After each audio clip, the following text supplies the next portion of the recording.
A blessed morning to each and every one of us. I am Aaron Caparas, and I am honored to stand before you today as a proud student of National Christian Life College.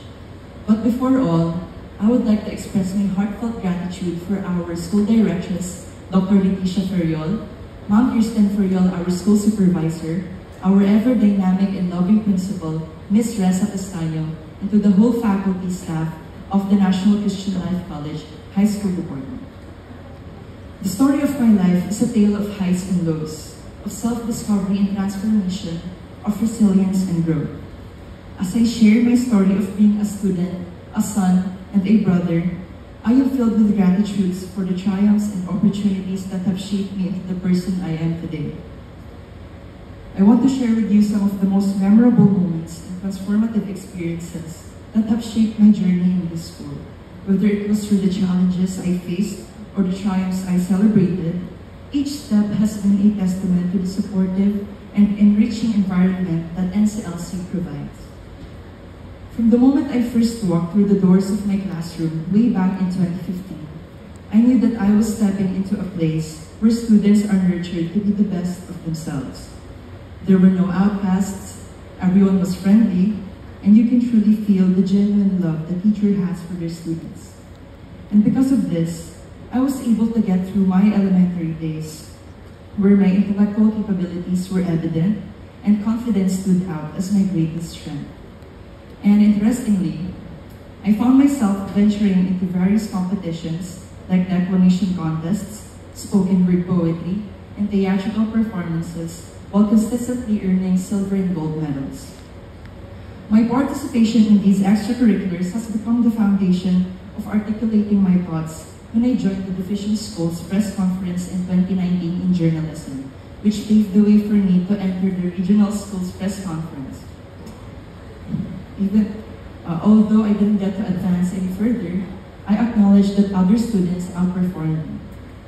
I found solace in the fact that being chosen to represent the division of Marikina City was a significant opportunity in itself. I'm incredibly grateful as my experiences here in elementary school have shaped me into a well-rounded and compassionate human being. But little did I know, there was more to what life has to offer. Along with the pandemic begins my high school years. I was one of those so-called pandemic teens who weren't able to march during my elementary graduation. I remember being so happy that we were 2 weeks off of school. But it wasn't 2 weeks. Weeks turned into months, and then into years. And as I navigated the complexities of a teenage life in this pandemic, I longed with questions of purpose and belonging. Different from what the world was accustomed to, my high school years were composed of gadgets and technologies as I adjusted to learn under the comfort of a new normal. Instead of taking a shower in the morning, I would find myself setting up my phone and camera to get ready for online classes. Although it may seem odd, I still chose to see the good over the bad, where I got to study under the comfort of my own home and strengthen my bond with my family. And with the way the world made use of technologies, this has led to many learnings of new hobbies, and one of those is video editing. And using these to the best of my abilities, I was able to craft short videos and graphic effects of our mini cafe business, which has contributed significantly in marketing our business online during the pandemic. This family business, of course, has become my family's main source of income, so I knew I had to give out a helping hand. The role of being a son became clear to me. I had started working tirelessly in this mini shop every day, which has started to take a toll on me physically, mentally, and my time for academics. Even though I was exhausted, I was still able to be a recognized honor student of my school, and I was content with that. My first 2 years into junior high school were a mix of life obligations and responsibilities as a student, where I had learned to multitask my obligations as both a son and a student. With all these things in my plate, little did I know that life was on the brink of a significant change. The revelation that my mother was bearing a child marked the beginning of a new chapter in our family story. It was a Saturday morning when my father, sister, and I came home from our mini shop. when we found out that my mother was pregnant. And let me tell you, I felt a surge of happiness as I was about to take on the role of being a kuya. From being the bunso for almost 15 years, all of a sudden, I had to step up on being an older brother. I had to mature in ways that would alleviate my family's hardships, starting with the fact that my mother was having a high-risk pregnancy. She had to lay off of work, which has led me into working extra in our shop, helping do the chores at home, and ensuring her well-being while accompanying her in her daily checkups. And among all these, was balancing my time for my academics and my face-to-face classes. I was in 9th grade at the time, and I remembered like the back of my hand how I used to study until 1 a.m. and wake up at 5 a.m. in the morning. This became my usual routine for months. But despite the sleepless nights, I was content to helping both my parents during these times. The birth of my baby brother came, and all of my exhaustions seems to have vanished. He was a healthy and strong baby, and I am proud to call him our little warrior. And now, he's almost 2 years old, and he's the best thing that has ever happened to me. Entering into my last year of junior high school, I felt like I was a veteran soldier.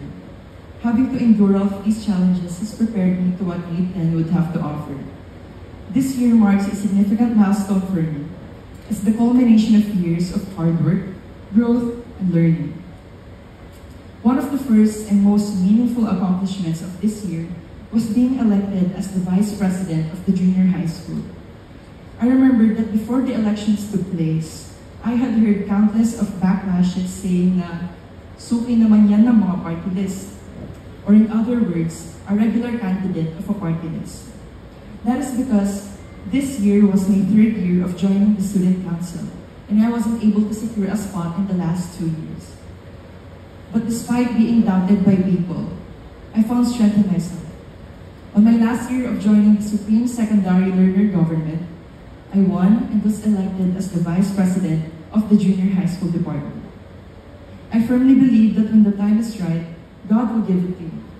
And I want my story to be a testament that a third chance can be just as sweet. But other than me being elected, God rewarded me with a blessing that I never would expect I would receive in my life. I am proud to say that I will be completing my junior high school with academic excellence with high honors. From the early mornings spent studying over textbooks to the late nights perfecting assignments, every moment has been fun towards this accomplishment. It's a reflection of my commitment to academic excellence and my unwavering determination to succeed. Moreover, this achievement would have been possible without the invaluable support and guidance of my teachers, whose encouragement and expertise have shaped me into the person I am today.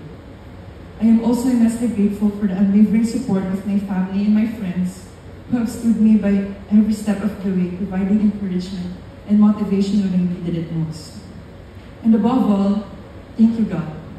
I lift everything to honor and glorify you. I'm reminded of a powerful verse of the book of Psalms, chapter 55, verse 22. Cast your burdens onto the Lord. He will sustain you. He will never permit the righteous to move. Here's to chasing dreams, overcoming obstacles, and embracing the brilliance that comes within us. Thank you for listening, and God bless everyone.